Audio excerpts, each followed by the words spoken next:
Caterham 7 Supersprint Review. What is it? The Caterham 7 Supersprint is the second of two limited edition cars introduced by the firm this year to mark the 60th anniversary of the original Lotus 7. It's also further proof that one of the most dependable tricks playable by purveyors of niche market sports cars to guarantee success for their all-new models right now is simply to make them look like old ones. This car went on sale at the Goodwood Revival earlier this year and reportedly sold out its 60-unit production run in just 6 hours. You'd imagine the Revival crowd might be receptive to any new combination of retro styling on modern mechanicals, of course, but there's receptive and then there's kirching every 6 minutes receptive.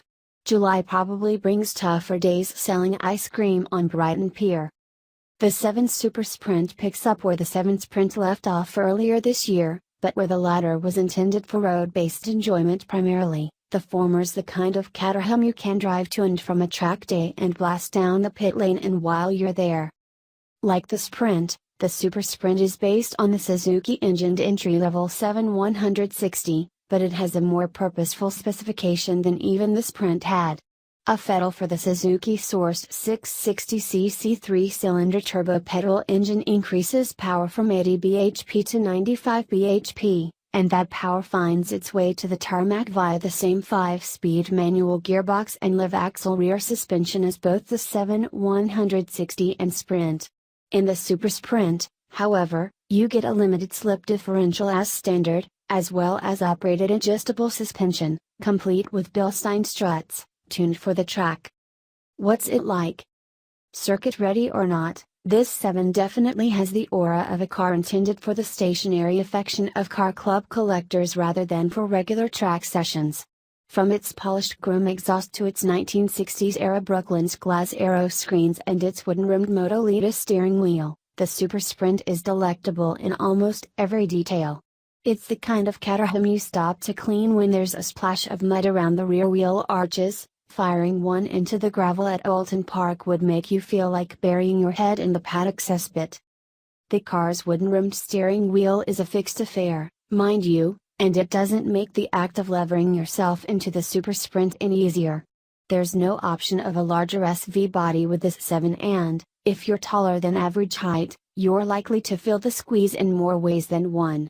The standard 7 offers a narrow driver's seat with limited leg and elbow room, and has a cramped pedal box. Unless you're unusually slight, you're also likely to find it difficult to use all of the steering room's circumference. Caterhams have been this way for decades and it'd be churlish to criticize a car that derives so much advantage from its size for being small. The 7 is what it is, you either fit in one or you don't. But it's well worth noting that most of Caterham's cottage industry rivals now offer significantly more cabin space than you get in a standard 7 and make cars that are a lot easier to drive for those longer of leg and larger of foot. Credit that to designing your product more recently than the 1950s. Once you're on board, you'll notice that even the Supersprint dashboard and battery master cutoff switch are retro-styled. The car's 3-cylinder engine is fairly quiet by Caterham standards, its exhaust routed down the passenger side of the car and away from immediate proximity to your ears, although it still makes a promising and characterful noise. The gearshift's action is short and can be a little bit stubborn and inconsistently heavy, with the lever feeling slightly less instinctive to use than Caterham's habitual standard. The spacing of its ratios is also open to criticism, there being a significantly bigger gap between third and fourth than you find anywhere else, and this can be irritating until you're prepared for it. But the engine's got strong flexibility and likes to rev and, in terms of its outright potency, it certainly gives the featherweight Supersprint every bit as much performance as its skinny-tired rolling chassis needs to entertain either on road or track. Caterham's been clever enough to uprate the 7 Sprint's suspension for this car without adding grip. The Supersprint uses the same 14-inch steel wheels and 155 section Avon tires as the 7160 and its handling can be even more lively and engrossing as the bottom rung Caterham's is. The Supersprint's hold on the dry road is gently tenacious and its body control has been improved just enough to make it turn in with exciting keenness and to feel nicely agile and composed at most road speeds. But there's still no more adhesiveness here than is strictly necessary, and there's a supremely delicate kind of adjustability on offer that is guaranteed to keep you giggling, corner by corner.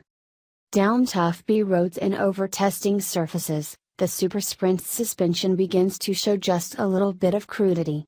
That live axle stumbles somewhat in response to bigger vertical inputs and can make the body fuss and fidget where it ought to be more hunkered down and under control. Through faster bends, it also seems to take the car's body longer to settle on its outside rear wheel than other Sevens need. Only a fleeting instant, but one long enough to notice, and to take a little bit of confidence away from every corner entry.